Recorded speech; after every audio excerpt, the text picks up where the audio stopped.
First story with regards to what is happening in Palestine and the deadline set by Mr. Donald Trump. We've been joined by a very special guest today online in the debate by the Deputy Palestinian Minister of Foreign Affairs, Ambassador Dr. Omar Awadallah. Thank you very much, Ambassador Omar, for joining us and taking the time out to discuss this very important issue. And I'll start with what has happened just now with reference to what Mr. Donald Trump has announced, setting a deadline for Hamas to agree to a deal by Sunday evening. And that's something very, very important also in terms of the kind of statements that we've seen coming in from the U.S. administration and in particular the 20-point peace plan. What do you make of this deadline and what you think will follow in terms of what Hamas decides to do about it? Thank you. Thank you for having me, and hi from Palestine to all our brothers and sisters in Pakistan. Actually, this plan has something really important for the Palestinians and for all the players, including those who welcomed the efforts of Mr. Trump, Arab and Muslim countries, including your respected country and Palestine, already welcomed the effort of Mr. Trump, because we believe that it is important at this juncture to stop the killing, to stop the bloodshed, to stop the genocide that is Israel committing against our people. And this plan is about ending the war immediately.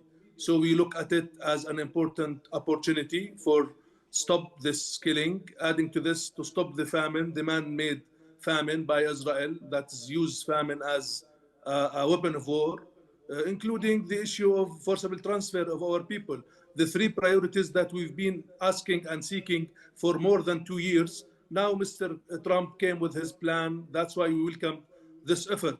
We believe that the deadline that Mr. Trump already gave to Hamas, it's important to engage Hamas and to take the right decision toward accepting this deal and accepting this plan to stop the killing of the Palestinian people. So we are not, as you know, I'm not a speaker of Hamas. I don't know what the answer will be from Hamas, but we believe that this is an opportunity to stop the killing and to impose on Israel conditions to stop its war against our people. This is an opportunity. And we believe that the Arab and Muslim countries that took the bold decision to welcome this by sending this clear message to Mr. Trump, I think that's the start and the good start for a real engagement in the Middle East toward a sustainable and lasting peace in the region. Absolutely, and Mr. Trump makes it very clear that he wants to achieve peace in the Middle East, in Gaza, one way or another, and he clarifies that in his recent tweet as well. But when we take a look at the nexus that exists between the U.S. and Israel and the statements coming in from the Israeli head of state, do you think that they will be able to go ahead with this deal in good faith? Good faith is a strange word for the Israeli leadership. They are war criminals. They are committing crimes against our people. They are committing the crime of the crimes in Gaza and in the West Bank, the genocide. So what we count on is the international community's commitment, Mr. Trump commitments and guarantees, because we know that Trump is pushing for this agenda. Netanyahu is not about peace. He's about war. He doesn't care about the hostages and the prisoners and any of those who are in prisons now. He wants to continue with the war against our people. He has a program that starts with genocide and ends with the forcible transfer. So we believe that the international community should impose this on Netanyahu and Netanyahu government to start this mechanism toward implementing the New York Declaration that was endorsed at the General Assembly a week ago, actually, or more or less. So we believe that that is the good start for anything. So we need the ceasefire, because the start is the ceasefire. The start is by stopping the killing of the Palestinian people, whether in Gaza or in the West Bank. The start is by stopping the annexation and the settlements, building and settler terrorism. This is the right start. And if Netanyahu wants to be part of this, he's most than welcome. But I don't believe that Mr. Netanyahu, he's about peace. He's a man of war. He's a man that is continuing this war because he wants to continue with his career. Actually, it's a political gain. It's not anything more or less. Absolutely. Dr. Umar, there's also, of course, concern in terms of what happens after the ceasefire and the suffering ends. Of course, that's the beginning, and that's something that we need immediately to happen on ground. But in terms of what the next steps will look like, particularly in terms of the Palestinian Authority in place, what are your thoughts on where do you want the state to actually move forward, and what sort of representation of the people to exist? As you elaborated, actually, we want the ceasefire. After the ceasefire, we will be ready as a Palestinian government to take over the security and governance in Gaza. Adding to this, we will be heading directly to a conference for pledging countries for reconstruction of Gaza, and having the committee, the transitional committee, that's headed by the sole representative of the Palestinian people, which is the Palestinian government and the PLO. Adding to this, we will start the process of recovery, delivering of the services, water, education, health, all of this. And we're looking forward for the withdrawal of the full withdrawal of Israel out of Gaza, where we can build Gaza with the presence of our people in Gaza, with the hands of our people in Gaza, with the international commitment and the international community to be part of this. Then we will start the, as we call it, the political horizon that was endorsed by the New York Declaration, talking about a process toward ending the occupation and having the two-state solution by achieving the rights of the Palestinian people. This is how we see the next day, actually, that comes after the ceasefire. We believe that the plan of Mr. Trump needs a lot of action plans with timelines, with timetable, with a lot of details that we need to discuss and to engage in a good faith toward finalizing this plan, and to be part of plans like the New York Declaration, like the latest recognition of the State of Palestine of so many countries, including 10 countries lately. So now there is more than 160 countries recognizing the State of Palestine. So we need to accumulate on what we already have from UN resolutions, from parameters, from term of references for the peace process. We should not start from scratch, from zero. We need to start from where we stopped in all this legal and political track and diplomatic track. Absolutely, and I'm glad you mentioned the recognition of the Palestinian state as well, because that's very, very important also in terms of how, as you mentioned, a number of countries have done that already, and this is a good step forward, even if it is symbolic at the moment. How much of a pressure or influence does that garner in terms of the Palestinian state with reference to the US-Israeli nexus, given the fact that Netanyahu again has stated that he will never agree to a Palestinian state? I think, Netanyahu is a war criminal. Netanyahu, he's, wanted for the International Criminal Court. So this is not Netanyahu who can dictate whether there will be a Palestinian state or not. There is 160 countries, including our respected and good friends in Pakistan, recognizing the State of Palestine. So it's not up to Netanyahu to decide here or there. I think that the wave of recognition that came this September makes the water moves, actually, for the issue of recognition and finding a horizon, or finding the way to stop the bloodshed that is really happening in Gaza Strip, because there is, as you see, there is an increase in the international mood toward ending the Israeli occupation and putting sanctions, and there comes consequences on Israel because they are violating the international law and committing war crimes and crimes against humanity. So the recognition that is linked to sanctions, linked to actions, that make the American administration, I do believe, to use its pressure on Israel to deliver with this deal or this plan toward ending the war in Gaza, and to find the way for peaceful settlements in the Middle East based on the two-state solution and based on giving the Palestinian people their rights, and to have peace and security and prosperity in the region.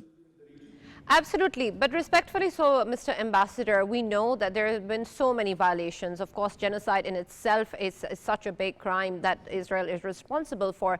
But just recently, we have an example of how the flotilla was intercepted by Israeli forces, and that is against all international laws as well. Humanitarian aid is not being allowed to enter Gaza. So when we talk about consequences, don't you think they need to start now?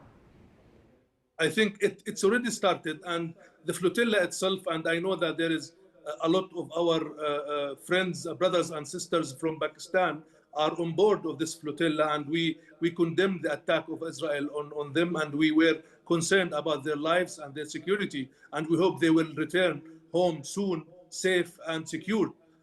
I think that Israel, the problem is not only, we are not talking only to Israel. Israel is a rogue state. Israel thinks that they are above the international law. We're talking to the international community to take some decisions, consequences, and sanctions. So many countries already, they are taking these sanctions. Some, they have the weapon embargo. Some are taking trade sanctions on Israel. Some are already put some sanctions on settler terrorists and some extremist ministers that cannot enter to Europe and other countries. We believe that these sanctions should increase in number and in mass. We don't want only individual states to take individual decision toward sanctioning Israel. We want all the international community to take a bold step toward sanctioning Israel in all its aspects and by putting this illegal regime up until they implement the international law and accept the international legitimacy, or they will face the same consequences that the South African apartheid regime faced before. Absolutely. What are your thoughts when we take a look at the Israel expansionist designs even beyond Gaza and in the Middle East? The recent attack on Doha, of course, resulted in a very important Arab Islamic summit. Then, of course, there is the Pakistani-Saudi pact as well. And just recently, we know that the U.S. and Qatar have also agreed on a security pact. So when we take a look at these regional and international developments, do you think they weaken Israel's stance? I do believe, we were glad and happy to see your strategic partnership with our brothers in Saudi Arabia, because this is something that we proud of, and we want so many countries to take suit of that. What you already did with our brothers and the Saudis, that two brothers are unite and having this strategic partnership, I think that will weaken Israel.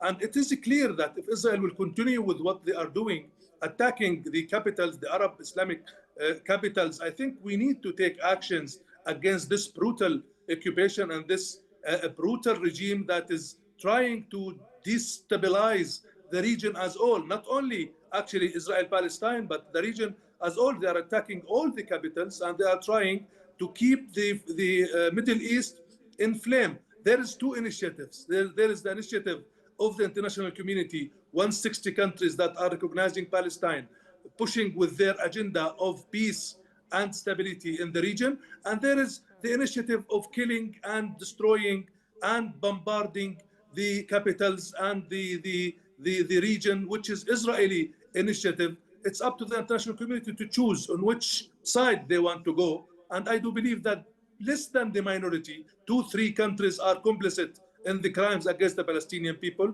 are going with Israel in that bad initiative. I do believe the initiative of partnership, like what you did with our brothers and sisters in Saudi Arabia, the initiative of recognizing the state of Palestine, other initiatives that of peaceful means, and the New York Declaration, that's the thing that we need to push for. This is the agenda that we all want, not the agenda of killing and miming and destroying what Israel is master in. Absolutely. Ambassador, I also want your take on where do you think there has been most progress when you talk about, of course, a lot of international opinion and recognition also coming through. This is important, of course, to understand how that has been achieved. Do you think that international platforms like the UN or the ICJ have been most critical in achieving this? Or do you think that the international community or public at large that have been sharing what is going on in terms of the suffering of the people of Gaza is important, especially to the journalists that have been on ground documenting each and everything? I think all of this, starting from the support that we have from countries like your country and your people, actually, the support from our Arab brothers the support from the international community, especially the international legal institutions, the ICC, the ICJ, and other institutions. The solidarity movement, where we're relying on the outcome of the United Nations General Assembly resolutions, relying on the outcome of the ICJ itself about the illegality of Israeli occupation, relying on the resolutions that the Organization of Islamic Cooperation and the Arab League comes with on the question of Palestine.